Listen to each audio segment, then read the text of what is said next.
Hare Krishna. Thank you all for joining. We're reading from Srimad Bhagavatam, Canto 3, Status Quo, Chapter 14, Pregnancy of Diti in the Evening, verse number 21. Someone can share that verse. Thank you. 3:14:21.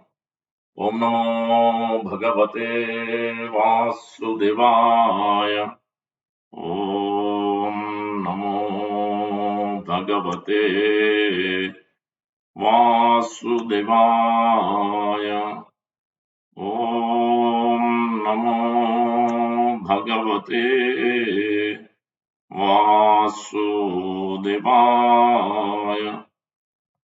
Narayanam Namaskritya Naram Chaiva Narottamam Devim Saraswatim Vyasam Tato Jayamudirayet Nasta Prayeshu Abhadreshu Nityam Bhagavata Sevaya Bhagavati Uttama Sloke Bhaktir Bhavati Naistiki.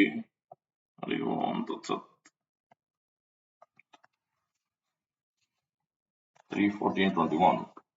Navayam prabhavastam tvam anukartum gruheswari api ayusha va karsnena echa anye guna grudam grutnavaha.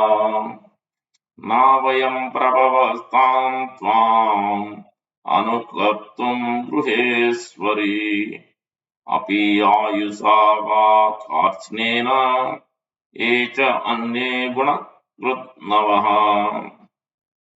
Navayam prabhavastam tvam anukartum gruheswari api ayusa va karsnena echa anye guna grutnavaha. Word. Na, never. Vayam, we. Prabhavaha, are able. Tam, that. Tvam, unto you. Anukartum, do the same. Gruha Iswari, O king of the home. Api, in spite of. Ayusha, by duration of life. Va, or, in next life. Karsnena, entire. A, who. Cha, also. Ane, others. Guna Gradnavaha, those who are able to appreciate qualities. Translation by Juventus A.C. Bhaktivedanta Swami Prabhupada Ki Jai. O Queen of the Home, we are not able to act like you, nor could we repay you for what you have done. Even if we worked for our entire life, or even after death, to repay you is not possible. Even for those who are admirers of personal qualities. Please repeat. O Queen of the Home, we are not able to act like you, nor could we repay you for what you have done. Even if you worked for our entire life, or even after death, to repay you is not possible, even for those who are admirers of personal qualities. Purport by Sri Prabhupada. So much glorification of a woman by her husband indicates that he is enpecked or is talking lightly in joke. Kashyapa meant that householders living with wives enjoy the heavenly blessings of sense enjoyment and at the same time have no fear of going down to hell. The man in the renounced order of life has no wife and may be driven by sex desire to seek another woman or another's wife and thus go to hell. In other words, the so-called man of the renounced order who has left his house and wife goes to hell if he again desires sexual pleasure knowingly or unknowingly. In that way, the householders are on the side of safety. Therefore, husbands as a class cannot repay their debt to women either in this life or in the next, even if they engage themselves in repaying the women throughout their whole lives. It is still not possible. Not all husbands are as able to appreciate the good qualities of their wives. But even though one is able to appreciate these qualities, it is still not possible to repay the debt to the wife. Such extraordinary praises by a husband for his wife are certainly in the mode of joking. ओम ज्ञानतिमिरन्दस्य ज्ञानाञ्जनशलाकया चक्षुरुन्मीलितं येन तस्मै श्रीगुरवे नमः मूकं करोति वाचालं पङ्गुं लङ्घयते गिरिं यत्कृपात्तमहं वन्दे श्रीगुरुं देवतारिणं परमानन्दमाधवं श्रीचैतन्यईश्वरम् वाञ्छाकल्पतरुभ्यस्य कृपासिन्धुभ्येव च पतितानां पावनेभ्यो वैष्णवेभ्यो नमो नमः। जय श्री कृष्ण चैतन्य प्रभु नित्यानंद श्री अद्वैत गदाधार श्रीवासादि गौर भक्तवृंद। हरे कृष्णा कृष्णा कृष्णा हरे हरे, हरे राम राम राम हरे हरे। श्री चैतन्य मनोभीष्टं स्थापितं येन भूतले स्वयं रूप कदा मह्यं ददाति स्वापदान्तिकम्। श्री रूप गोस्वामी प्रभुपाद की जय, श्री प्रभुपाद की जय, गौर भक्तवृंद की जय। So it's an important topic. This chapter, so it could have been very short. It could have said that why did this happen? Vidura is asking the question.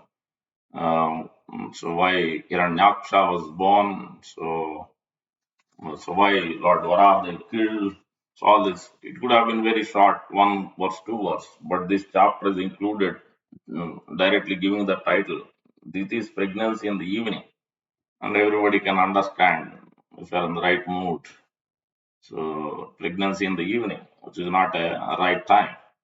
So that is giving the context. It has so many things, so many lessons to learn. So first we will try to understand this whole chapter, and then we get some reflections, and then we'll go further details. So total 51 verses are there in this. The first section is 1 to 4. Vidura's further questions. Vidura's Maitreya's conversation is going on. This is the third parallel in Srimad Bhagavatam. From Parikshit Maharaj to Sukadeva Goswami. And we have Sota Goswami to Sonakand other rishis. This is Vidura and Maitreya's conversation. And many other parallels throughout Srimad Bhagavatam we'll see. Navayogendras to King Nimi, Narada to Vasudeva, so many parallels we'll see. But these are three of the big parallels. Others are maybe one canto or something. So 1 to 4, Vidra's further questions. It is more talking about determination to hear more, desire to hear, and one must develop that intense greed. That is 1 to 4 is talking about. That is also giving another instruction, accepting favorable things for Lord's and Guru service. How will that happen? So that is the 1 to 4 section. So actual question of Vidura in that section is Hiranyaksha, the original demon, was slain by same Lord. I heard by discipline. What was the reason for the fight between the demon king and Lord Bor while Lord was lifting the earth? I am not satisfied.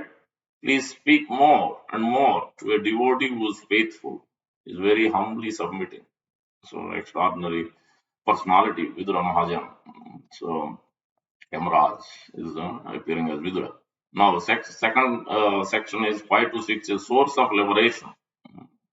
So here the source of liberation, because the Supreme Lord, anything about the Supreme Lord, his name, form, qualities, pastimes. One who is asking, he will get benefited. One who is speaking is get benefited. One who is hearing in that assembly, whoever is there, they all get benefited. So that's the Maitreya's replying, and it's giving the source of liberation. 5 to 6 is the context. And example is given Dhruv Maharaj. We'll go to that in detail of Dhruv Maharaj's past history and so for the details. Next section, third section is 7 to 15. Very, very important. If one wants to progress, then this must be understood thoroughly in devotion service.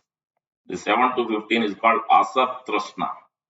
Asat Trishna, not Sat Trishna. Sat Trishna is for permanent happiness, spiritual progress, how to please the Supreme Lord. But it's completely opposite. Asat Trishna means we are simply after material prosperity, name, fame, wealth. So that's why Prahlad Maharaj is instructing clearly on this quality. You may have all this. We may have all this. Manye dana vijana rupa tapasruta ujas. तेज प्रभाव बल बुद्धि पौरुष बुद्धि योग न आराधनाय परस्य पुंसो भक्त्या तुतोष भगवान गजयूत पाया. Only by devotion. We may have all wonderful qualities. Manye dhana vijana rupa tapa. Beauty, strength, fame, everything we may have. Full scholar we may be. But if one thing is missing, the affection to the Lord and his devotees, to the spiritual masters, the sadhus, we are negligent of their presence. Our, our spiritual life, progress is checked. We can't progress. However, we might try. We might be chanting, we might be doing all other things. When we are negligent of the real important fact of the Vaisnava, especially extraordinary devotees, so Prabhupada and his disciples, at least, Brahma Madhva Gaudiya Sampradaya and other sages, other extraordinary souls from other Vaishnava Sampradayas. When we are negligent of these facts, we don't appreciate, rather, we put hurdles on their path. Our progress is checked, period. So, however strong we may be, we can't. Bhaktya tutosha Bhagavan gajayutapaya. That offensive attitude is not going to help us. And we'll come to that example in Lord Brahma's example itself. We will see that. How, despite he made the offenses, still he thought tried to use his intelligence. And that's why in this verse that is also mentioned. Manye dana vidana rupa tapaskrita teja prabhava bala buddhi yogas. Don't try to use your own intelligence. Your own intelligence. Use the intelligence of the sadhu. Use the intelligence of the guru. Use the intelligence of the shastra to understand. But don't use your own intelligence. We might be scholars. That is not going to help in devotion service. Always draw the mercy, the intelligence, everything, strength from the spiritual master, from the exalted souls, from the Vaishnava, from the Supreme Lord. This is our parampara. This is our Siddhanta. Gaudiya, Brahma Madhva, Gaudiya Sampradaya Siddhanta. So this must be understood very thoroughly. That's why the 7 to 15 is very important. Asatrashna. When we don't understand the of Siddhanta of the disciplic succession, then it is just gliding down to the wrong path, wrong notions, wrong ideas, comparisons in the wrong ideas, wrong thoughts. It just simply leads to Asatrashna. Not in the right mood, not in the right context. It's not going to lead in the successful life in devotion practice. Next section, 16 to 21. Kashyapa, hen-pecked husband. We are in that verse, 21.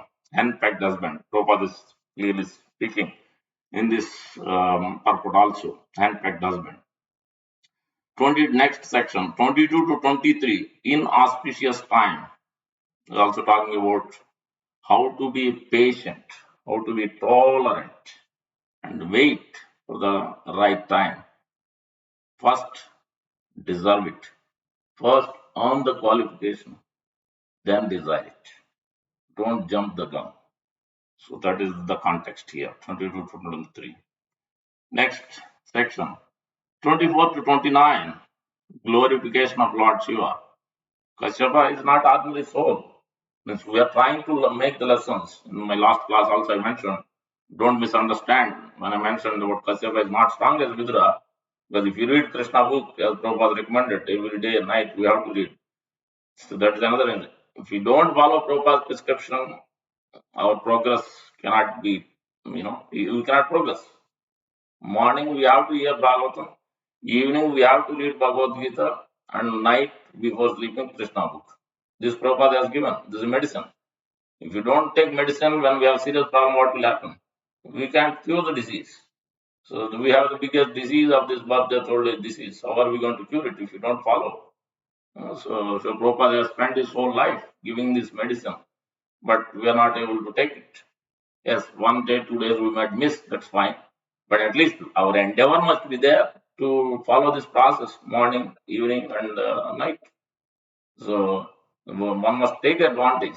So in that Krishna book, we can clearly see Prabhupada is mentioning there are three histories of first one is Sutapa and Krishna, then you have Aditi and Kashyapa, then the third is Devaki and Vasudeva.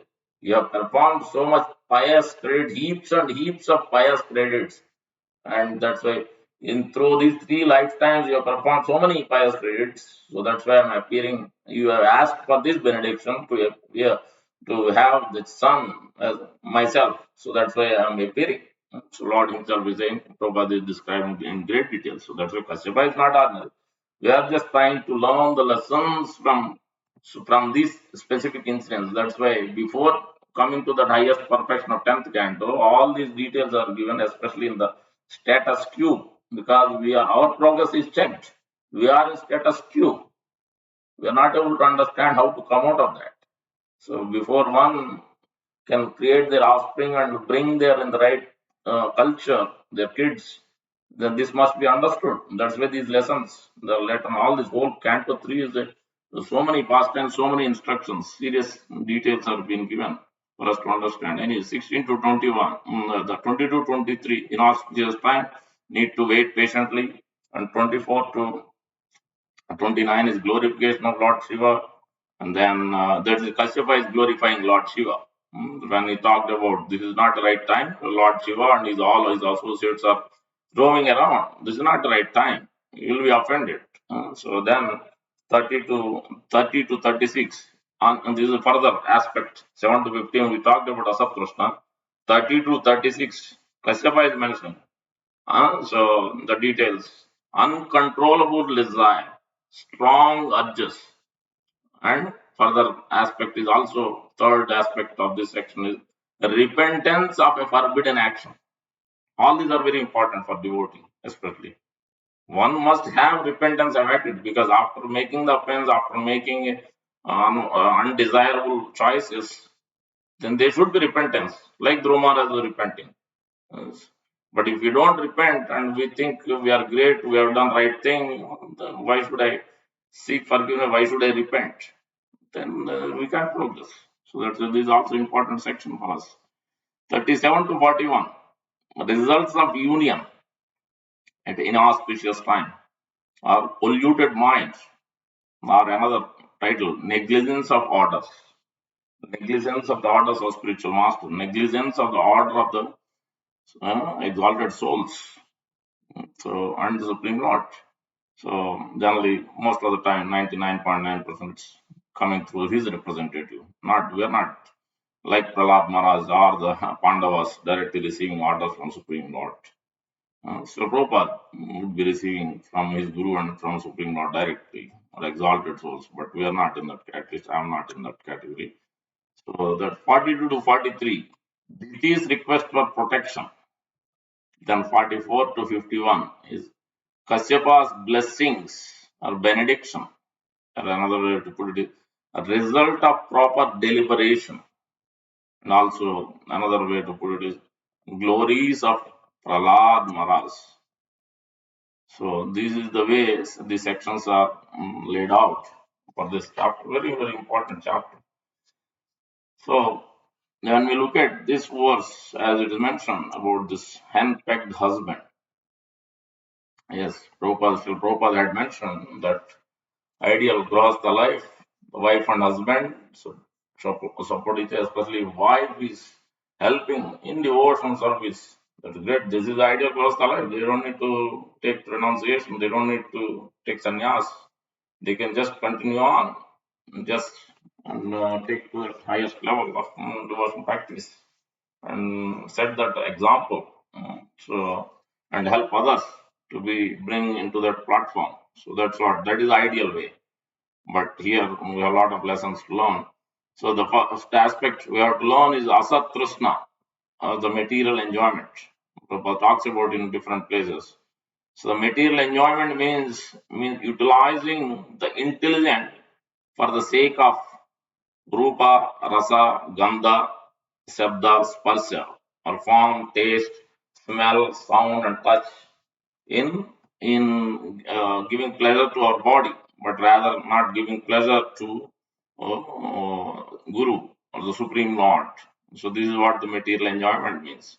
So asat trishna, the cause of asat trishna or the material enjoyment, Srila Bhaktivinoda Thakur talks about it in great detail, especially quoting that why we are not able to get taste while chanting the holy name. Nam nam yakar bodha nija sarva shakti tatrarpita nimita smaranaya kala etadrasi tava kripa bhagavan mama vidurdhaiva midrasi ha janina anuraga. I am not able to develop that even though you have invested all the powers and potencies in the holy name because my offensive attitude. So I'm not able to do it. So what is the cause? There are four kinds of offenses which is causing these four kinds of offenses causing this contamination is causing this. That is Maya Mugdasya Jivasya Gneyo Anardas Chaturvida Hridaya Balyam Chaparado Asat Trishna Tattva Vibrama. So the individual soul bewildered by Maya is affected by four kinds of anarthas. Spiritual weakness, we see in Bhagavad Gita, Arjuna stating that point clearly. He is detecting, is able to identify it. So many times we are not able to identify our own weakness. The second is offenses. Third one is desire for the impermanent. This is asat trishna. And the fourth one is erroneous understanding. So Asat Krishna has few more things, but the first one is the Hridaya Daurbalyam and then the desire for the impermanent and the offenses. These are offenses also. We should be very careful. As I was talking about we have to be stand clear of, especially we shouldn't be trying to instruct spiritual master, especially trying to instruct elevated personalities. So it's not a good sign and not use our material intelligence. In Lord Brahma's case, what has happened after committing offenses, instead of repenting and surrendering, so if we use our intelligence, so when he stole all the calves and cows and cohort boys, yes, already that's a great offense, taking Lord away from his rasa with his cohort boys, who they perform so much pious spirits, especially on the festival days. Narsingh Chaturdashi is coming up, Ramnavami finished. We have to get ready for it. So if we have time, we'll read about it, but I doubt we'll have time. So November was May 14th or 15th, both days. The specific details are also given in Vishnu, Haribhakti Vilas, how this pastime and how to celebrate, what mood and what details, how to perform Nasing Chaturdasi, how to get the actual mercy like Prahlad Maharaj received. That also we have to understand. So the Lord Brahma, after stealing all of them, then he realized he went back. When he went back, then Lord was sitting there. Then he was waiting. Then he saw already Brahma is sitting. Lord himself as Brahma is sitting. Then he said, "Who are you?" "No, no, I am Brahma. Tell Lord that I have come." Then he said, then he saw all other Brahmas. Then he got bewildered.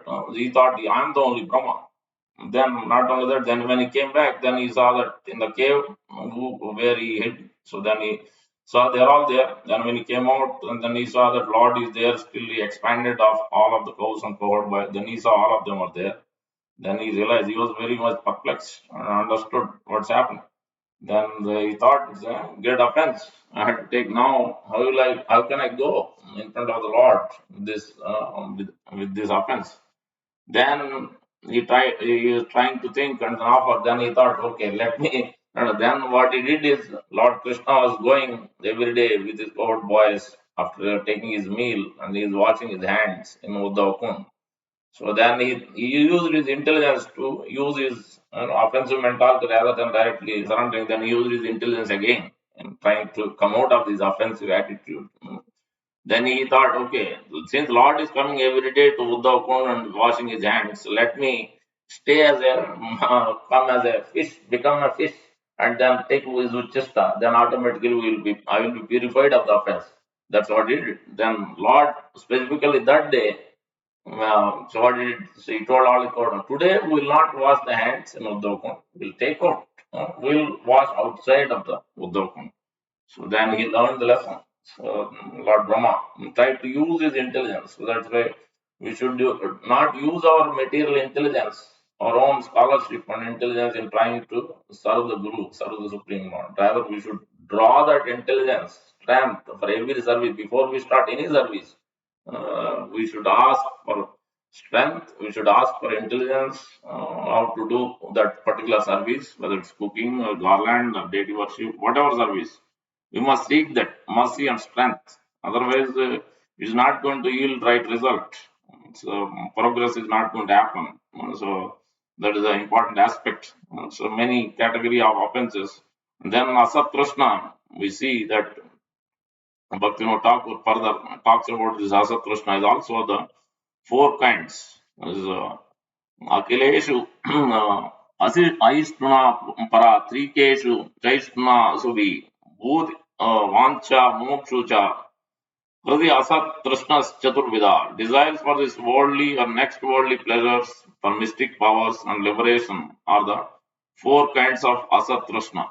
So looking for material enjoyment in this life, next life, and liberation. So in this way, the four kinds of Asat Trishna. And then another aspect is also so is comparison. So generally, many times in the corporate world, this comparison is going on. But when we don't have that, because this is all because of we are not able to control, no patience. Like Diti's case, she's not able to wait. Kashyapa told already, this is not this is inauspicious time. You wait patiently, at least few more minutes, at least some more time. But she couldn't control where it is coming from, because the person who is not situated in the mode of goodness. That's why. Because we are too much into passion, intense greed for this material enjoyment, name, fame, strength, all is looking for the material things. And comparison is also going on the same mode. So when we are not looking at the bigger picture, not accepting favorable things for devotion service, whatever it is, our home setting, our job, everything, everything we must be looking at. That's why the association is also first important. With whom we associate, then we'll be able to control our urge.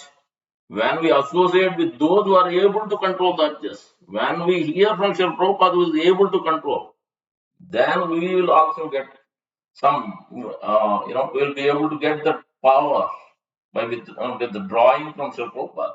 Like that, in this, disciples of Sri Prabhupada and others who are consistently day after day following and controlling their urges, situated in mode of goodness, they are not impelled by others from the corporate world or from outside or even in devotee circle because of this Asat Krishna being situated in passion, intense greed for this thing. So somebody has it, I need to have it. Somebody did this, I need to, I also should do this. So this not going to help actually because it is accepting unfavorable things for devotion service. Yes, in the short term, 10, 20, 30 years. Imagine when we are old, what is going to happen? Are whoever we are looking at comparing, are they going to come and help us? No, nobody is going to help. Only Guru is the one. If the disciple is following the instruction, then Guru is going to protect. Whether we remember or not remember, then Guru is going to pull us from that at that time when we are leaving this body. Because the Lord is always protecting Guru's words. So when Guru says, one who is following my instructions, I am protecting them, then Lord has to protect. He has no choice. Whether we remember or not remember, whether we are conscious or unconscious state, accident, whatever, doesn't matter. Lord has no choice but to protect, provided we are following the spiritual master's instructions.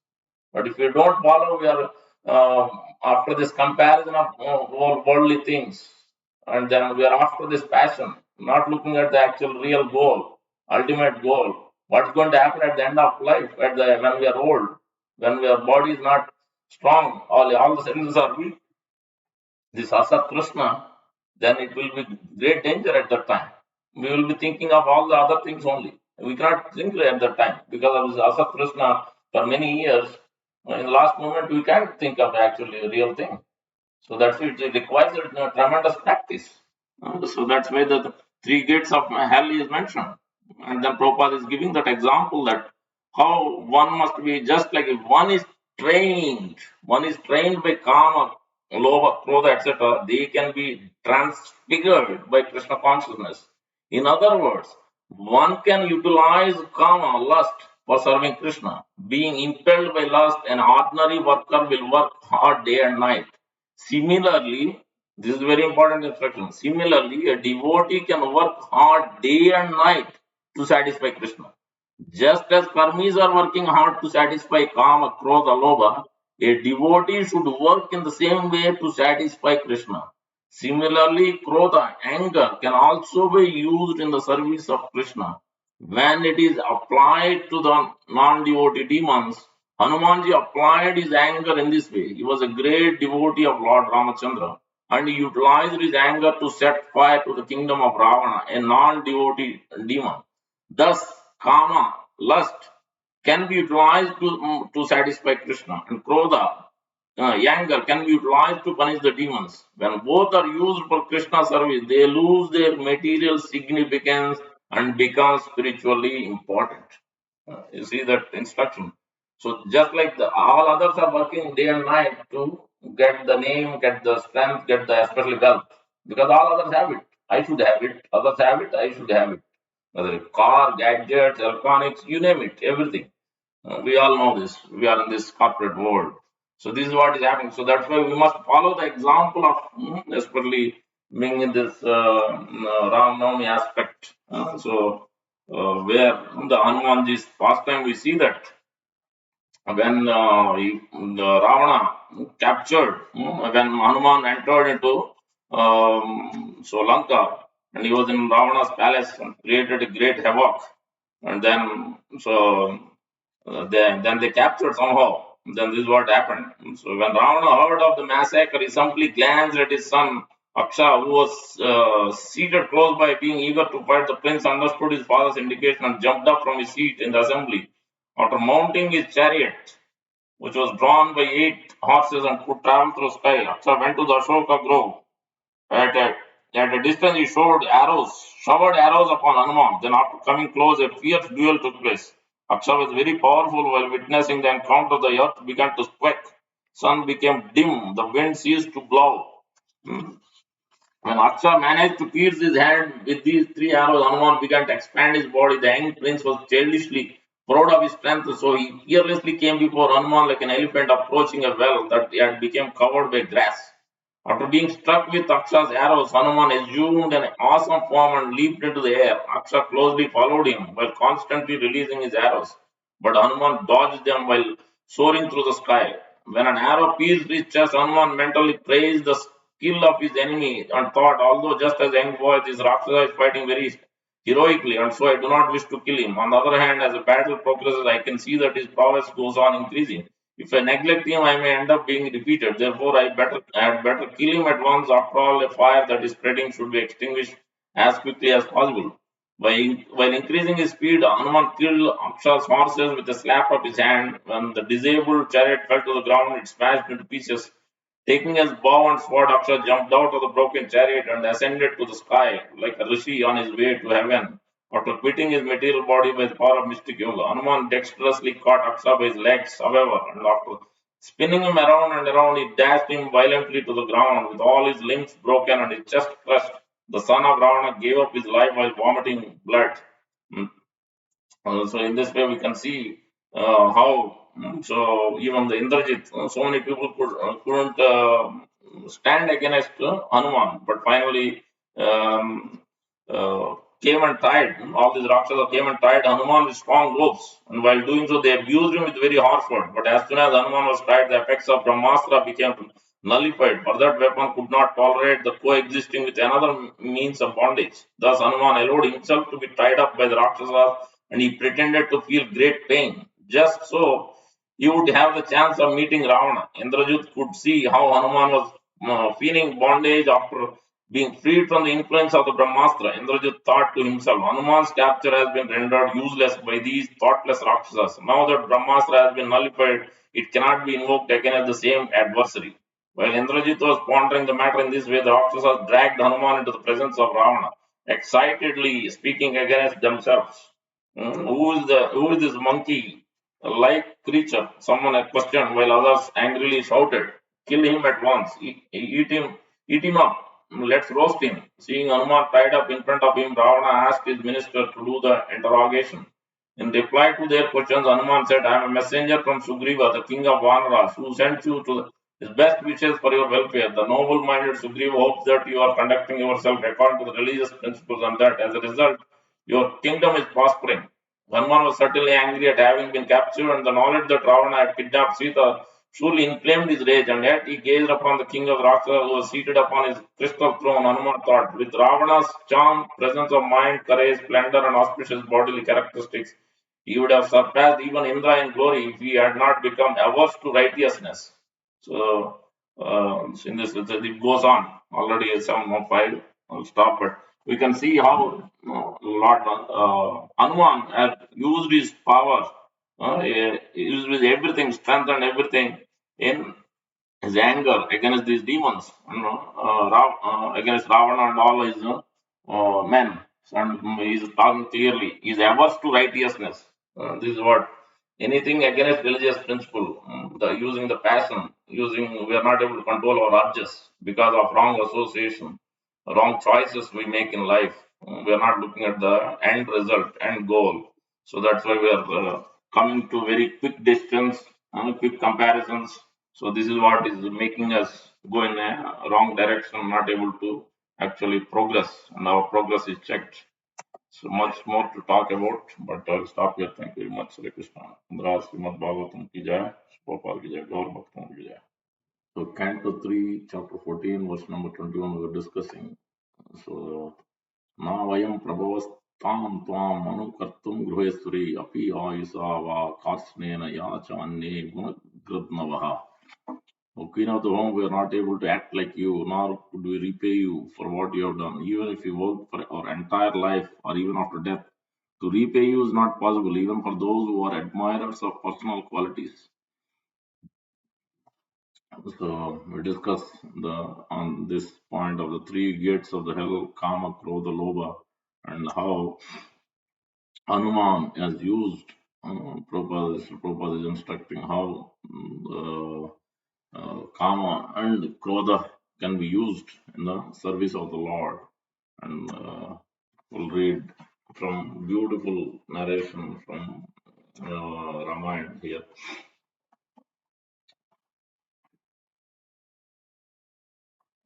So this is when Sita is in the Ashoka Vatika and Ravana's Lanka. So there it has been described how Hanuman is approaching. Hanuman is hiding on the tree when Sita was discussing with the other Rakshasis. So she was observing all the auspicious signs at the time. So that is the narration here. All the while Hanuman had remained hidden, listening to Sita and the Rakshasis. Now he considered the situation as follows. I had better to go and comfort Sita. So far I can see that her intelligence has become clouded by intense grief. Uh, if I return, if I return to Rama without having given her any hope, it would certainly be a great fault on my part. At any time, Sita may give up her life out of despair, but all of these Rakshasa women are guarding Sita. How shall I talk to her? Never mind, somehow or other I must do. So, Rama will ask me if I have any message from Sita. And if I tell him that I have none, he may burn me to ashes with his anger. Yes, Rama and Sita both need to be consoled by receiving the news of each other. I will go and meet Sita when the gods are inattentive. If I speak to her in Sanskrit, she will surely have faith in my words. No, wait. If I talk like a Brahmana, she may believe that I am a Ravana, disguised as a mendicant. I think that only if I speak to her in a dialect of Ayodhya will she believe me. No, that will not work. If Sita hears a monkey talking like a human being, she will still think that I am a Ravana. After all, the Rakshasa king can assume any form he likes. But I had better be careful. If Sita screams, the gods will be alerted and they will summon Ravana's soldiers. If this happens, I might be captured. Even if I defeat all the Rakshas, I might be too tired to jump back to the mainland. I'd better consider very carefully how to best approach Sita, for the thoughtless messenger can ruin even the most perfect plan. After pondering over his dilemma in this way, Hanuman finally concluded, first I will sing about Rama's glories. Then, after gaining Sita's confidence, I'll deliver his uh, message to her. So it's very important, Lord Hanuman, what he's doing. So, uh, Samiksha, Samiksha, Pratiksha, these three are very, very important. So, reflection, inquiry, reflection, all these aspects are very important. So, is thinking how to do it, deliberating.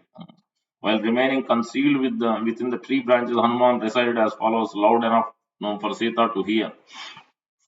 Descendant of Ikshvaku, King Dasharatha was his name. Righteous and heroic, he ruled Ayodhya of great fame. Finally receiving four sons, Rama, the darling of his heart, full of unlimited potency, Vishnu, playing a human part. To give Kaikeyi her boons into exile, Rama was sent, upholder of his father's vow. With Sita and Lakshmana he went. When Rama killed the Rakshasas who filled the rishis with fear, Ravana kidnapped Sita with the help of Maricha, the deer. And while searching for Sita, Rama made Sugriva his friend to look in the southern quarter. I, Hanuman, he did send. After crossing many mountains, I jumped the ocean wavy, and thus I succeeded in finding you. O Devi, Rama will come to save you, his dearly beloved wife. Now give me some message to save your husband's life. Sita was surprised to hear this poem, and while looking upward to find the speaker, she spotted Hanuman. This frightened Sita terribly, and she began to weep, thinking, it is very inauspicious to see a monkey in one's dream. Being afraid and overthought due to anguish, Sita fainted. After some time, when she regained her sense, Sita thought, after seeing a monkey in my nightmare, I should pray for Rama and Lakshman's welfare. But how could I be dreaming? Because of my suffering and separation from Rama, I never sleep for even a moment. It must have been some kind of hallucination. The monkey could not have been real for wherever I look. I only see Rama, my ears only hear Rama's voice, and my mind can think of Rama and nothing else. Still, it's hard for me to believe that the monkey was illusory, for he appeared so real.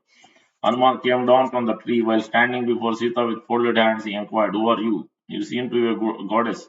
So I guess that you are the consort of Lord Rama. Sita was delighted to hear the name Rama, and in response, she narrated the entire story of her life. After all, Hanuman was the first friendly person she had talked to in such a long time.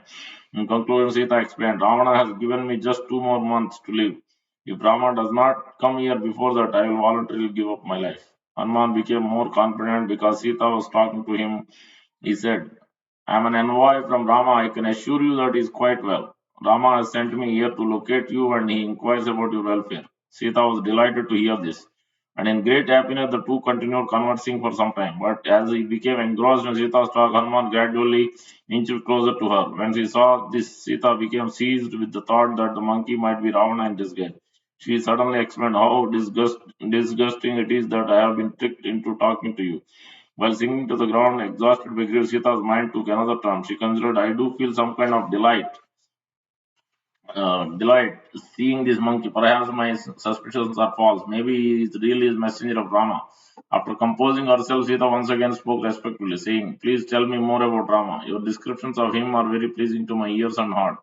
Actually, Sita was absorbed in intense emotional ecstasy brought about by separation from Rama. As a result, our talks were manifestations of transcendental madness. Like a deranged person, Sita continued to speculate as follows. Maybe this monkey is a ghost. Perhaps I am just imagining him, having become mentally unbalanced due to my agony. No, I should not think like this. Why should I allow myself to be carried away by my disturbed mind? From the nature of his speech, it definitely appears as if the monkey has come as an envoy of Rama. Then again, how can I believe that mere monkey could jump across the ocean to Lanka? Surely this is Ravana's in disguise. Hanuman could understand Sita's doubts and so he continued to glorify Rama in various ways just to reassure her. Then, to test Hanuman, Sita said, please tell me the story of how we met Rama. Also describe in detail both Rama and Lakshmana's bodily features.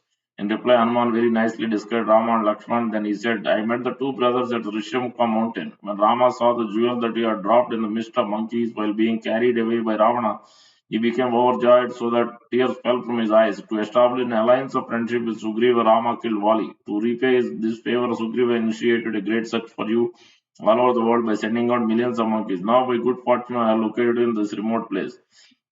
My name is Hanuman. I was begotten by the wind god Vayu through the womb of the mighty monkey Kesari's consort. By hearing Hanuman's description of Rama, Sita became fully convinced that he was a messenger sent by him. While Sita shed tears of joy, Hanuman took the opportunity to give her Rama's ring that had his name inscribed on the inside of the band. As she took the ring in her hand, Sita Face blossomed with happiness, as if she were experiencing the arrival of Rama himself. She said, Hanuman, I am eternally indebted to you for this gift.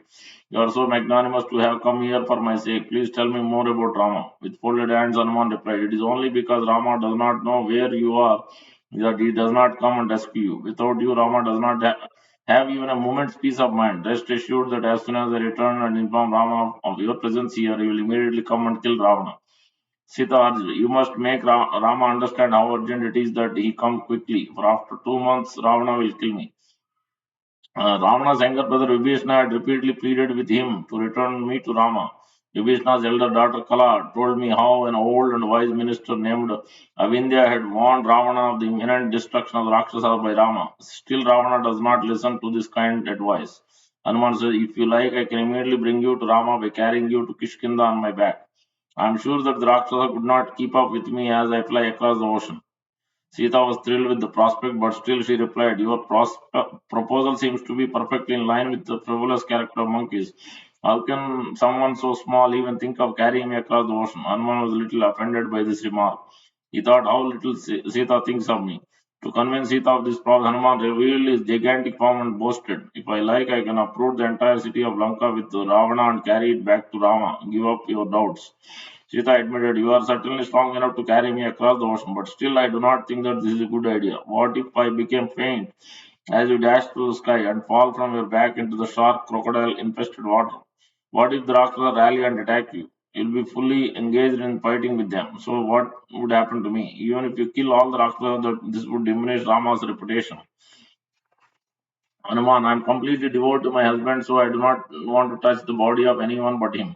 When Ravana kidnapped me, I was helpless. I had no choice. Rama must come here personally and rescue me after killing the wicked Ravana.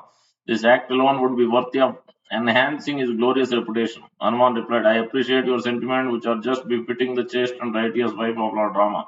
I shall now return to him, and so please give me something that will convince Rama that I have actually met you. As tears filled her eyes, Sita spoke in a faint voice as follows, Hanuman, just to convince Rama that you have met me, you can relate to him the following incident. While residing at Chitrakoot one day after playing in the water, Rama rested on my lap, dripping wet. At that time, a crow came and began pecking at me, as if wanting to eat my flesh. I picked up a lump of dirt to scare the crow away, but it was determined and so remained hidden nearby. Becoming angry, I accidentally pulled the string that was holding up my slip, causing it to loosen and fall down. Rama laughed heartily to see how flustered I became, and meanwhile the crow once again started pecking at me. I took shelter of Rama by sitting on his lap. He comforted me while wiping away the tears from my eyes. Due to exhaustion, I soon fell asleep in Rama's arms, and a short while later he also dozed off. Taking advantage of this, the crow suddenly swooped down and clawed my breast, waking me up with a start. After flying upward, the crow swooped down and clawed me once more. As a result, Rama also awoke, feeling the drops of blood that fell on him from my wounds. When he saw the cuts on both my breast, Rama became enraged and asked me to identify the culprit. Before I could reply, Rama saw the crow standing at a distance, his claws dripping with blood. Being very angry, Rama took a blade of kusha grass from his mat and empowered it with the Brahmastra. After the straw burst into the flame, Rama hurled it at the crow and as if flew into the sky. The Kushagra's weapon followed it. This crow was actually the son of Indra. As the Brahmastra chased him, he tried to obtain shelter all over the universe, but even his father could not help him. At last, the crow came and surrendered to Rama. Out of compassion, Rama forgave an exhausted bird, but then said, this Brahmastra cannot be ineffective, so it must be directed somewhere. After saying this, Rama used the weapon to destroy the crow's right eye. Thereafter, Indra's son departed after offering Rama obeisances. Sita became very sad while relating this pastime. With tears in her eyes, she said, Hanuman, Rama invoked the Brahmastra against an insignificant crow. Why doesn't he attack Ravana now? Does Rama no longer care for me? In a former life, I must have committed some abominable sin so that Rama is now disregarding me. To encourage Sita, Hanuman said, I came personally attest to the fact that due to separation from you, Rama is completely merged in deep depths of ocean of sorrow. Now please give me some object that I can show him. Sita sighed and replied, at least now I now have some real hope of being rescued. But you must impress upon Rama that if after 1 month I still have not seen him, I will surely die out of grief. After saying this, Sita untied from her cloth a bright jewel that she had formerly used to decorate her head. While handing it to Hanuman, Sita said, When he sees this jewel, Rama will remember three persons because it was given to me by mother as a dowry. In the presence of his father and mine, Hanuman, please act in such a way that Rama and Lakshmana will come here as quickly as possible to terminate my terrible suffering. Hanuman circumambulated Sita and was just about to depart when she once again spoke with voice that was choked with tears. Sita said, please speak to Rama about me in such a way that he will become very eager to rescue me. Hanuman replied, do not worry, very soon you will see Rama, Lakshman, and all the heroic monkeys come here to kill Ravana. Sita requests, just stay here for one more day so that by your association I can have a little relief from my intolerable misery. Why do I even get my hopes up? How will all the monkeys be able to cross the ocean? I think that even Rama and Lakshmana will not be able to do so. Only Garuda, Vayu, or you have the capacity. Hanuman, I know that you could rescue me single-handed, but I request you to somehow enable Rama to kill all the Rakshasas and save me. For that will eternally enhance his glorious reputation. Hanuman replied, all the monkeys in Sugriva's army are equal to or superior to me, so you can rest assured that they will easily reach Lanka. You must know that only insignificant persons like me are sent on errands. So give up your doubts once and for all. If need be, I will cross the ocean carrying Rama and Lakshmana on my back. Sita said, Hanuman, try to see that my rescue is expedited, for I do not know how much longer I can survive under these conditions. Here is one more message for Rama. Remind him of the time he painted my cheeks with red mineral to replace the decoration that had worn off. As Hanuman once again prepared to depart, Sita repeatedly implored him to act in such a way that would benefit her. Hanuman thought as follows: my mission would not be complete without ascertaining the true strength of the Rakshasas. I will destroy this Ashoka Grove, which is one of the Ravana's pleasure gardens, just to invoke his anger. When the king of the Rakshasas sent his army to attack me, I will destroy it and then return to Rama. Having made up his mind, Hanuman began to create havoc by knocking down some trees and uprooting others. He stirred up the ponds and shattered the hilltops. After practically destroying the garden, Hanuman made his stand at the entrance. Hearing the screams of the frightened birds and animals as well as sounds created by Hanuman's mischief, the Rakshasa gods woke up with start. When they spotted him stationed at garden's entrance, Hanuman assumed gigantic form, with terror filling their hearts with terror. Surrounding Sita, the Rakshasas asked, who is this creature? What are you talking to him about? Sita denied knowing Hanuman. She said, you must be Rakshasa. Since you are all Rakshasas, it is you that should know about him and not I. I am also terrified to see this huge and awesome appearance. While some Rakshasas remained to guard Sita, others went to report the matter to Ravana. After going down to their king, they said, there is a giant monkey who first of all talked to Sita and then devastated the entire Ashoka grove, except the small portion where she stays. When we asked Sita about his identity, she claimed that she did not know him. Excited and angry, Ravana dispatched 80,000 fierce Rakshasas known as Kinkaras to go and capture Hanuman. When Hanuman saw the Rakshasa coming, brandishing their weapons, he further expanded his body while lashing his tail about so violently that the sound of it reverberated throughout Lanka. Hanuman challenged, I am a servant of Lord Rama. If I like, I can kill 1,000 Ravanas. After saying this, Hanuman loudly roared. Although the Kinkaras were terrified, they attacked him from all sides. Hanuman grabbed an iron bar that found nearby. Then, while flying through the air, he slaughtered the Rakshasa within a short time. A few surviving Kinkaras hurried back to Ravana and informed him of the massacre. Upon hearing the news, Ravana's eyes began to roll with rage. Next, he ordered the powerful son of Prahasta, named Jambumali, to fight. Meanwhile, Hanuman was engaged in destroying the immense temple of the Rakshas's guardian deity that was located on the Ashoka Grove. As he climbed the building, which was as large as a big hall, Hanuman tore it to pieces with his claws. The noise made by debris crashing to the ground could be heard all over Lanka. Hanuman shouted, may there be victory for Rama and Lakshman. My name is Hanuman, and I will destroy Lanka within very sight of Rakshasas. Although the sound of Hanuman's voice struck terror into their hearts, the 100 temple guards picked up their weapons and surrounded him. Enraged, Hanuman broke off one of the temple's columns. While assuming terrifying appearance, he whirled it around so that fire was generated as it struck to the other pillars. So Hanuman proceeded to kill the gods with that blazing pillar. The entire temple became engulfed in flames. Again and again, Hanuman shouted, let there be victory for Rama, Lakshman, and all the monkeys. Jambumali came on the scene, riding upon the chariot driven by donkeys, and the twangling of his bow filled the sky with its vibrations. Without wasting time, Jambumali struck Hanuman in the mouth with an arrow, and in the arms with 10 more. As blood covered his entire face, the infuriated Hanuman tore up huge rock and hurled it with great force. Jambumali smashed it to bits with 10 arrows, and so Hanuman uprooted a big tree and whirled around. Jambumali broke the tree to pieces with 4 arrows before it even left Hanuman's hands. The Rakshasa then pierced Hanuman's arms with 5 arrows, his chest with 10 more. Hanuman was undaunted, however, and he once again picked up his iron bar after whirling it around impetuously. Hanuman threw it with great force. The iron bar struck Jambumali so violently that his head, legs, chariot, and donkeys could no longer be distinguished from one another. Ravana became very agitated when he heard about Jambumali's death. Next, he ordered 7 more sons of his chief minister to attack Hanuman. Along with a large army, when the Rakshasa approached the Ashoka Grove riding upon their chariot, they saw Hanuman stationed at Guardian's arched gate. And shower of arrows that followed Hanuman became momentarily obscured from view, but by leaping into the sky, he avoided the onslaught. After roaring loudly, Hanuman charged within moments. His hands and feet smashed innumerable Rakshasa, while others were torn to pieces by his nails. Still others were crushed by the impact of Hanuman's chest and thighs, and some simply fell to the ground, having been stunned by Hanuman's roar. When all 7 sons of chief minister had been killed, the remaining warriors panicked and ran away. Hanuman returned to the archway to await further combat. Next, Ravana sent 5 of his leading generals along with a large army, saying, I want you to capture this Hanuman, for he could not be a monkey. He must be some kind of super powerful being. Soon after, as Rakshasa surrounded Hanuman, the general Durdara released 5 arrows that pierced him in the forehead. Infuriated, Hanuman swelled up immensely in size, leaped into the sky, and fell on Durdara's chariot like lightning striking a mountain. Due to the impact, chariot was smashed to pieces, and Durdara and horses fell down, crushed to death.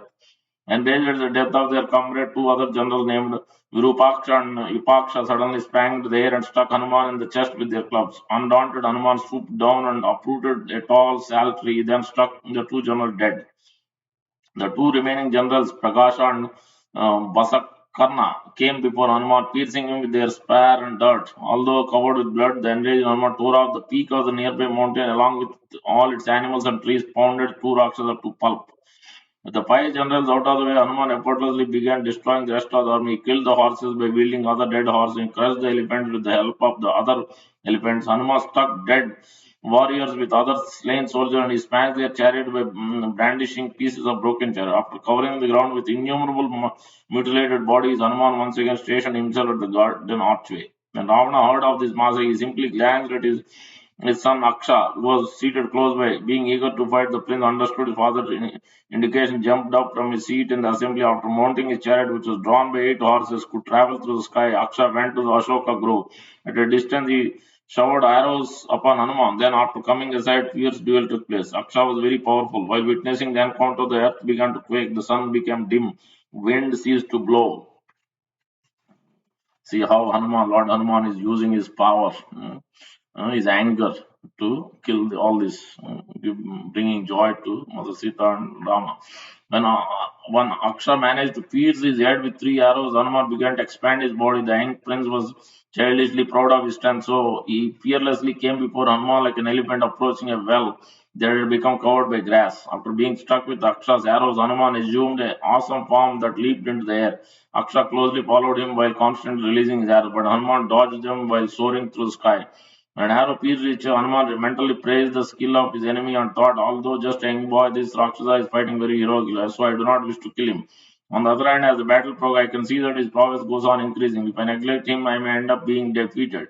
Therefore, I had better kill him at once. After all, a fire that is spreading through should be extinguished as quickly as possible. While increasing his speed, Hanuman killed Aksha's horses with a slap of his hand. When the disabled chariot fell to the ground, it smashed into pieces. Taking his bow and sword, Aksha jumped out of the broken chariot and ascended to sky like a rishi on his way to heaven after quitting his material body by the power of mystic yoga. Hanuman dexterously caught Aksha by his legs, however, and after spinning him around and around, he dashed him violently to the ground. With all his limbs broken and his chest crushed, the son of Ravana gave up his life while vomiting blood. The rishis watching from the sky gazed upon Hanuman with wonder, while Ravana's heart became filled with terror as Hanuman waited at the gateway. The infuriated Ravana checked his anger and summoned his eldest son Indrajit. The king of Rakshasa said, in warfare you are unparalleled, for you are my equal. You conquered the king of heaven along with all the demigods, and you received weapons from Lord Brahma. Now please go and do whatever is necessary to subdue this mysterious enemy. Hanuman felt very happy to hear the twang of Indrajit's bow as he came before him riding upon his chariot. While Indrajit showered his arrows, Hanuman rode loudly and expanded himself, ascending to the sky to avoid the onslaught. In the battle that followed, Indrajit could not find any opportunity to pierce Hanuman with his arrows, nor could Hanuman get the chance to strike Indrajit. After witnessing the futility of his weapons, Indrajit considered Hanuman incapable of being killed, and so he began to think of how to capture him instead. With this in mind, Indrajit employed a special Brahmastra that immediately tied up Hanuman and made him fall to the ground, practically unconscious. Hanuman could understand that he was being bound by the power of Lord Brahma in the form of a weapon.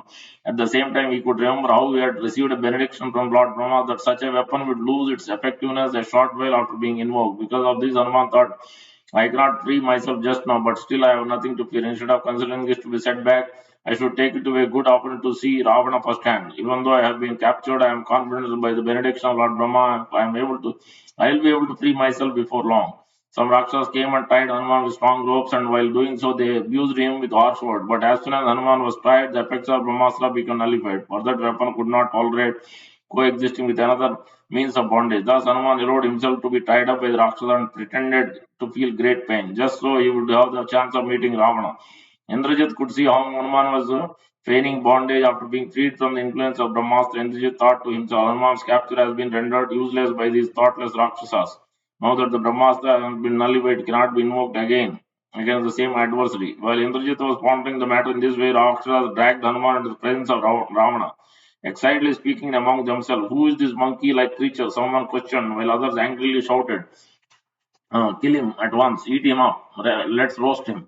Seeing Hanuman tied up in front of him, Ravana asked his minister to do the interrogation. In reply to their question, Hanuman said, I am the messenger from Sugriva, the king of Vanas, who sends you best wishes for your welfare. The noble minded Sugriva hopes that you are conducting yourself according to religious principle, and that as a result your kingdom is prospering. Hanuman was certainly angry at having been captured, and the knowledge that Ravana has kidnapped Sita surely inflamed his rage.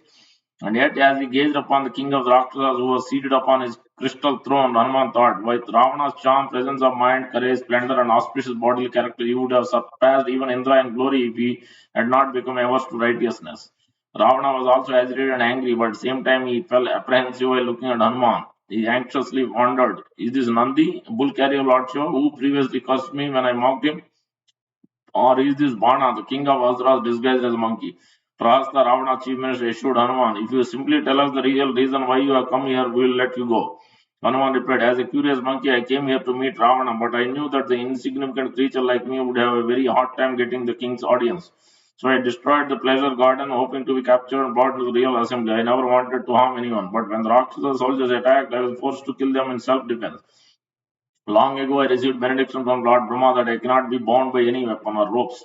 Because of this, you should understand that I purposely allowed myself to be captured and that the power of Indra's Brahmastra has already been nullified. Now, please listen as I disclose you to the real reason for my coming here. My name is Hanuman, and I have come here as envoy of Lord Rama, the son of Maharaj Dasrath. I had been searching a long time for his abducted wife, Sita, as it is my good fortune that I have found here, King of Rakshas. You should know for certain that there is no one who is immune to the arrows of Rama and Lakshman. Not even the self-born Brahma, Lord Shiva or Indra, would dare face Lord Rama on the battlefield.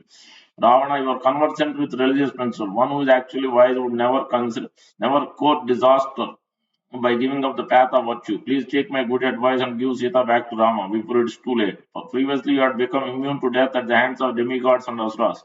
By virtue of your severe aspect, cannot you see that in the same way your unrighteous act of kidnapping Sita will bring about disastrous results? Even if I could annihilate Lanka, so what to speak of Rama, who can dissolve the entire universe and recreate it as before? Hanuman's speech made Ravana furious. As his reddish eyes rolled in anger, he commanded, kill that monkey at once. But in a gentle voice, Vibhishna advised, my dear elder brother, it is not proper to kill a messenger. You are certainly well aware of religious texts. But all such knowledge will be made null and void if you let yourself become swayed by uncontrolled anger. Ravana did not like such free advice, and so he replied, there is no sin incurred for killing an evil doer. Let human die. Hanuman die. Vishnu argued, in Shastra there is no injunction that a messenger can be killed. Such a thing is unheard of. Only mutilation of the limbs, flogging, shaving the head, and branding are the punishment that can be administered. My dear Ravana, great heroes like you never fall prey to the influence of uncontrolled anger. I suggest that you try to kill the enemy who has sent Hanuman and not Hanuman himself. Why don't you send your army to fight with Rama and Lakshman? For it is they who seek revenge. Becoming a little influenced by his pious brother, Ravana finally relented, saying, monkeys always prize their tails very highly. Therefore, set fire to his tail and parade him through the streets. This is where it comes. So that the people can see what kind of hero he is. After that, release Hanuman so that he can return to his relatives with the burnt tail and thus suffer great humiliation. Being this commanded, Rakshasas first wrapped cotton rags around Hanuman's tail and then soaked the cloth in oil. When the rags were set ablaze, Hanuman expressed himself in a fit of rage and began beating the Rakshasa by lashing his tail about. The Rakshasa managed to grab hold of Hanuman and tie him more tightly because he let them do so, desiring to tour Lanka by day just to get a good look at its fortifications. Soon after, the Rakshasa joyfully dragged Hanuman through the streets, announcing to the people that they had captured a spy. As all of the women children aged curiously came out to see the prisoner, Rakshasa gods informed Sita of Hanuman's plight. Sita became very aggrieved upon receiving this news, so she meditated upon Agni and prayed, if there is any pious credit earned by me as a result of my devotion or austerity, let it be utilized so that the fire will seem cool to Hanuman. Just then, a sacrificial fire maintained by Sita began to burn mildly. At the same time, the fire on Hanuman's tail burned coolly. While Vayu blew ice cold winds, Hanuman wondered, why am I not being burned, even though the flames were being blazing brightly? It feels as if the Rakshas had wrapped ice around my tail. This must be due to the mercy of either Lord Rama or Sita. Hanuman then considered, it is not at all befitting for a great warrior or servant of Lord Rama to be bound up and made a laughing stock by these Rakshasas. Enough of this humiliation. In the twinkling of an eye, Hanuman slipped out of the bonds by diminishing his size, then jumping up into the air with a shout. Hanuman instantly assumed a gigantic form and picked up an iron bar that he found lying nearby. In a moment, he killed the gods, and then he thought, what else can I do to torment Ravana and the Rakshasa before returning to Rama? Since my tail is ablaze, why not use it to engulf Lanka in a great conflagration? Having thus made up his mind, Hanuman jumped into the roof of Prahasta's palace and set fire there. Jumping from rooftop to rooftop, he ignited the great fire all over Lanka, avoiding only the palace of the pious Vibhishana. Hanuman went inside the palaces as well, including Ravana's, and because of the raging wind, the fire soon blazing out of control.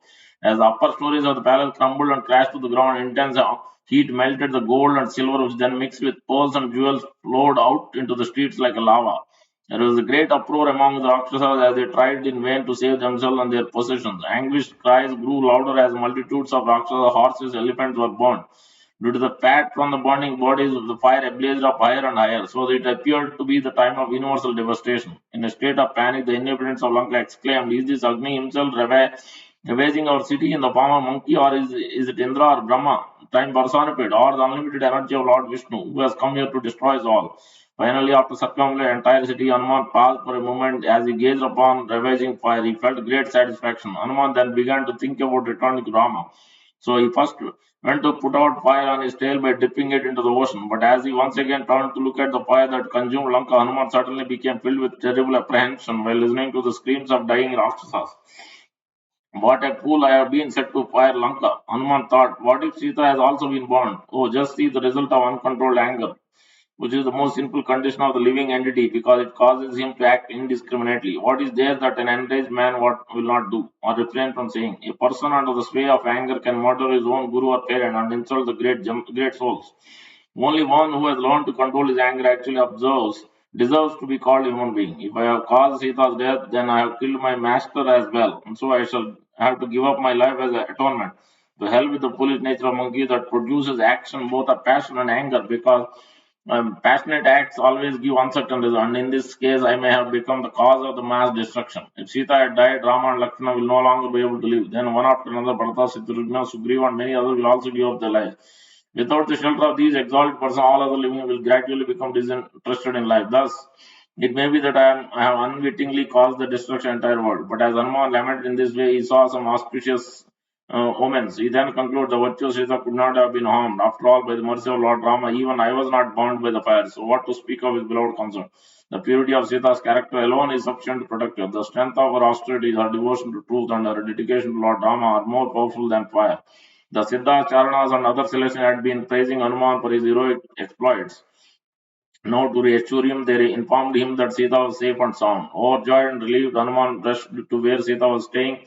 Upon seeing her, he shed tears of happiness. Sita said, dear Hanuman, please remain here for just one day. I got relief from my burning grief by your association. After all, your return is uncertain. So it is in so is my survival. Due to my intense unhappiness, it seems to be that Rama and Lakshmana and the monkeys will never be able to cross the ocean. Still, you must urge Rama to come quickly to rescue me, for I do not feel that I can survive much longer under these conditions. Hanuman tried to comfort Sita by assuring her that Rama would rescue her. Then, having made up his mind to depart, Hanuman went to the top of Mount Arishta, being very eager to return to Rama after successful completion of Hanuman began crushing the mountain with the pressure of his toe. As Hanuman expanded his size, the mountain began to crumble so that the Gandharvas as well as the animals residing there fled in fear. When Hanuman took his mighty leap, the lofty mountain sank down to become level with the earth. Thereafter, while sailing through the air, Hanuman once again touched the Mainaka mountain as a token of respect.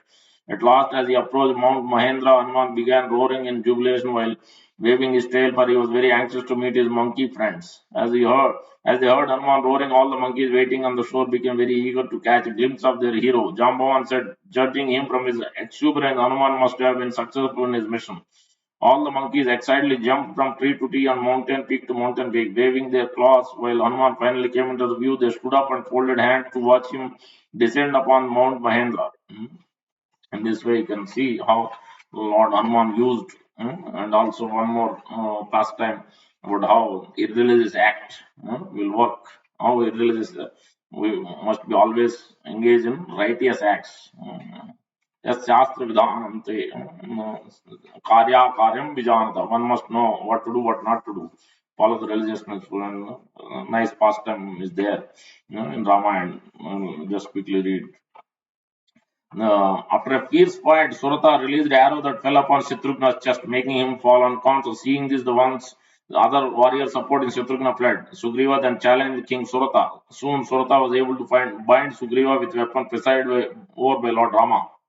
Thereafter, in his court, Surata told Hanuman, kindly remember Lord Rama, the protector of his devotees, so that he will come here and release you. Uh, Otherwise, I will not free you, even after many, many years. Hanuman offered prayers to Lord Rama, begging his release. He concluded by saying, O Lord, I have been bound by Surata's Moses. If you do not come and release me, the people of this world will joke about us. For this reason, please do not delay. Rama immediately came and accompanied by Lakshmana and Bharata, riding upon the Pushpaka chariot. Surata offered his obeisance hundreds of times. Rama then came and embraced the king. After doing so, he freed his dear devotees from their bondage. Indeed, all the unconscious warriors quickly regained consciousness. After this was accomplished, Surata gladly pressed the challenging horse to Rama, presented challenging horse to Rama, and begged for his forgiveness. After staying in Surata's place for 3 days, Lord Rama returned to Ayodhya in the Pushpaka chariot. Putting Champaka in charge of the city, Surata accompanied Shatrughna on his journey, protecting Rama's challenging horse. After wandering at will, the horse finally came to the ashram of Valmiki Muni. Meanwhile, Sita's son Lava, along with many sages, were collecting firewood in the forest. When they happened to see the horse, Lava went up to the horse, read the note on its forehead. After reading it, Lava angrily said to the sages, just see the audacity of the Kshatriya. Who is this Rama? Who is Shatrughna? They are like insects of little strength. After saying this, Lava seized the horse. Soon the horse's gods arrived upon the scene and discovered that someone had captured it. Lava drove off these gods and with a shower of arrows, so they went to the shelter of Shatrughna.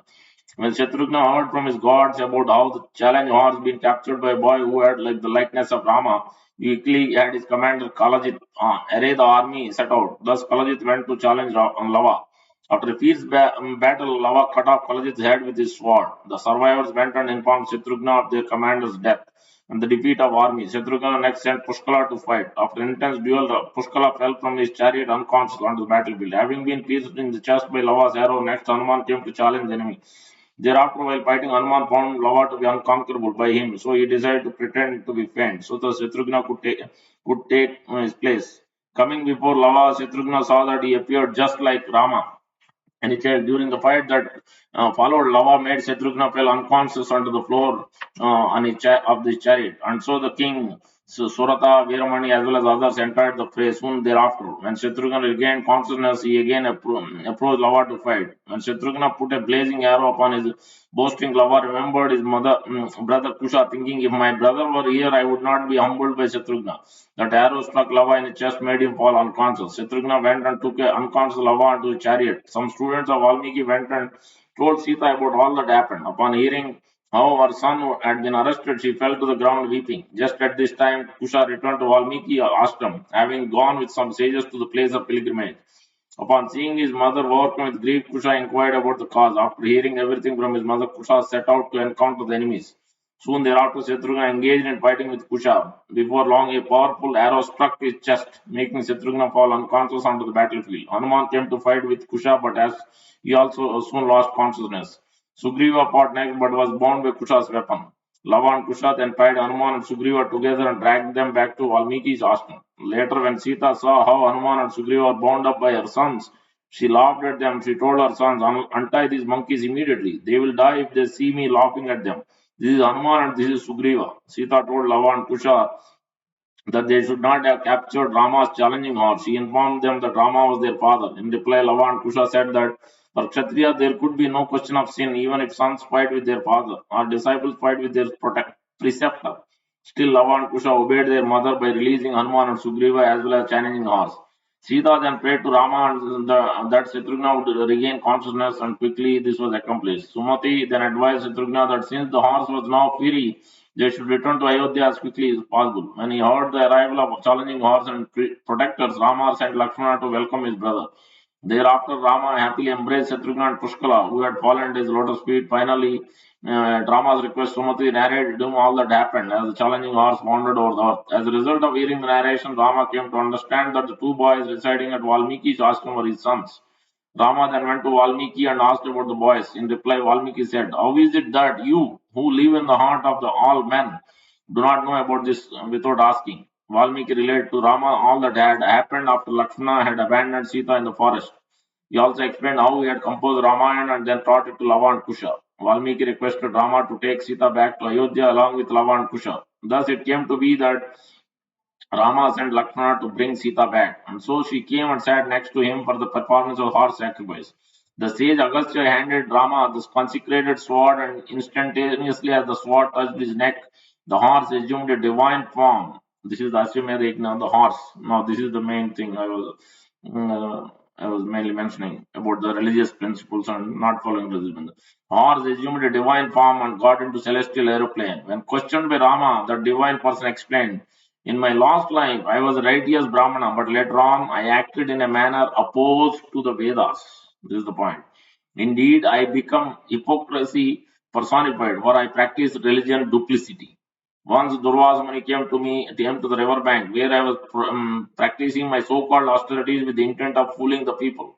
I did not offer the sage any words of welcome and nothing for his worship. Becoming angry, Durvasa cursed me, saying, "You hypocrite, may you become an animal." Upon hearing this, um, I came to my senses and caught hold of Sage's speed. He then told me, "You will become a horse at the sacrifice of Lord Rama, and as soon as he touches you, you will attain a divine form." After saying this, the divine person ascended to heaven. Meanwhile, Valmiki cared for Lava and Kusha and instructed them as follows: "I would like you to go out now and continue reciting Ramayana throughout the land. Go to the homes of Brahmanas, the ashramas of Rishis, and the palace of great kings. Sing Ramayana while wandering through the city states and while traveling through the countryside.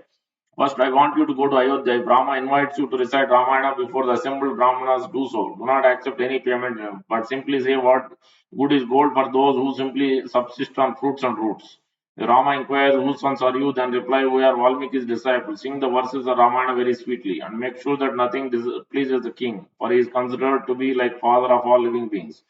Lavankush replied, "We shall do as you say." That night they slept peacefully and with Valmiki's advice firmly fixed in their heart. Thereafter it so came to pass that Lavankusha began to recite the Ramayana accompanied by stringed instrument at Ayodhya. The twin voices had transcendental sweetness that made their recitation appear to be more melodious than the singing of the Gandharvas. The audience were enthralled by their artistry and Rama listened with great curiosity.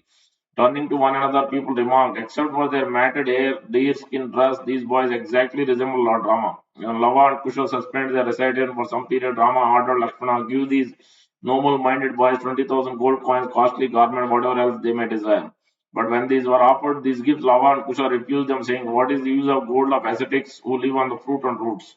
While Ashton Rama inquired, "My dear boys, how many parts are there to the epic poem which learned Rishi has composed it?" The twins replied, "O king, the great sage Valmiki is our spiritual master and he is the author of the great literature that narrates the entire history of your life.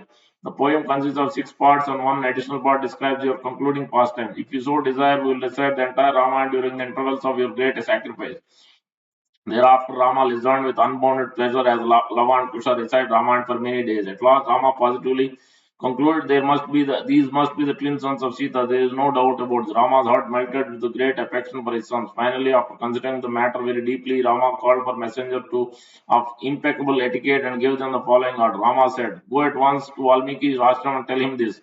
If Sita is actually blameless, if her character is faultless, pure, let her come here with your permission, so that she can prove her innocence before all the assembled citizens. Then hurry back with Sita and Valmiki's replies.